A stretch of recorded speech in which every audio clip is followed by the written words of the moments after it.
Praise the Lord. தேவனுக்கு மகிமை உண்டாவதாக. ஆண்டவரும் இரட்சகருமாய் இருக்கிற இயேசு கிறிஸ்துவின் நாமத்தினாலே இந்த காலவேளையில் உங்கள் யாவரையும் நான் வாழ்த்துகிறேன்.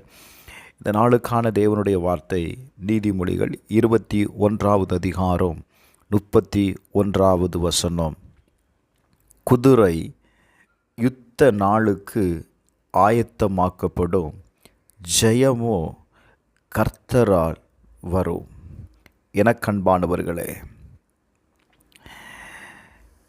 குதிரை யுத்த நாளுக்கு ஆயத்தமாக்கப்படும். ஒரு யுத்தம் நடக்க போகிறது என்றால் சோல்ஜர்ஸ் என்ன செய்வார்கள்? தன்னுடைய குதிரையை ஆயத்தப்படுத்துவார்கள். அதற்கு வேண்டிய எல்லா காரியங்களையும் ஆயுதங்களையும் அவர்கள் தயாரான நிலையில் வைக்கும் பொழுது, நாளைக்கு யுத்தம் என்கிற செய்தி பிரகடனப்படுத்தும் போது அவர்கள் யுத்தத்திற்கு செல்ல வேண்டும். அவர்கள் ஆயத்தப்பட்டால் மாத்திரமே அவர்கள் ஜெயத்தை காண முடியும். வேதம் சொல்லுகிறது, ஜெயம் கர்த்தரால் வரும். எனக்கு அன்பானவர்களே, இன்றைக்கு அநேக பேர் ஜெயத்தை மாத்திரம் எதிர்பார்க்கிறோமே தவிர, அந்த ஜெயத்தை பெற்றுக்கொள்வதற்கு, அந்த வெற்றி அடைவதற்கு நீங்கள் என்ன ஆயத்தம் பண்ணிருக்கிறீங்க? வேதம் சொல்லுகிறது, ஏசாயா 31வது அதிகாரம் 1வது வசனம், சகாயம் அடையும் இஸ்ரவேலுடைய பரிசுத்தரை நோக்காமலும் கர்த்தரை தேடாமலும் எகிப்துக்கு போய் குதிரைகள் மேல் நம்பிக்கை வைத்து ரதங்கள் அநேகமாய் இருப்பதினால் அவைகளை நாடி குதிரை வீரர் மகா பலசாலிகளாய் இருப்பதனால் அவர்களை நம்பிக்கொண்டு இருக்கிறவர்களுக்கு ஐயோ என்று சொல்லுகிறார். அப்போ சகாயம் அடையும்படி யாரை தேடணும்? தேவனை தேடணும். Glory to God. இன்னைக்கு அநேக நேரத்தில் நம்முடைய பலத்தில், நம்மளுடைய ஞானத்தில், நம்மளுடைய அறிவில் நாம் காரியங்களை சாதித்து விடலாம் என்று நினைக்கிறோம்.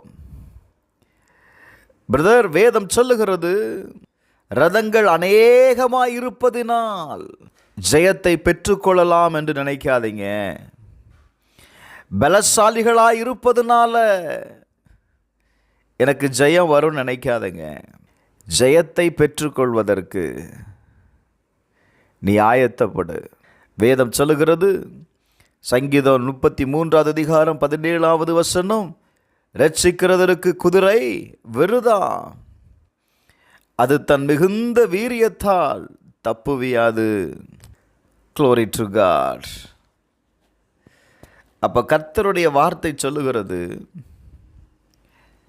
நாம் ஆயத்தப்படுத்த வேண்டும்.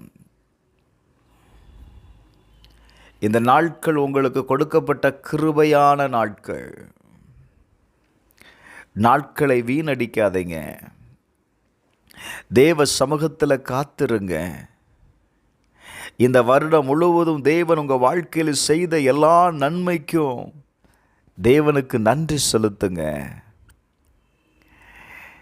நீங்கள் நன்றி செலுத்துவதன் மூலம் உங்கள் வாழ்க்கையில் இருக்கிற எல்லா போராட்டத்திற்கும் ஒரு முடிவு கட்டாயம் வருங்க. சங்கீதம் 3:8 சொல்லுது, ரட்சிப்பு கர்த்தருடையது, தேவருடைய ஆசீர்வாதம் உம்முடைய ஜனத்தின் மேல் இருப்பதாக. Glory to God. செபிப்போமா. பரலோக பிதாவே, இந்த கால வேளையில் உம்மை நோக்கி கூப்பிடுகிற ஒவ்வொருவருக்காக நான் செபிக்கிறேன்ப்பா. ஆண்டவரே, ஜெயம் கர்த்தரால் வரும் என்று எழுதப்பட்டிருக்கிறது. எங்கள் வாழ்க்கையில் நீர் ஜெயத்தை தருகிற தேவன். வழியை ஆயத்தப்படுத்துகிறவனுக்கு கர்த்தர் ஜெயத்தை தாரும். பெரிய காரியங்களை செய்யும். இயேசுவின் நாமத்தில் பிதாவே, ஆமென்.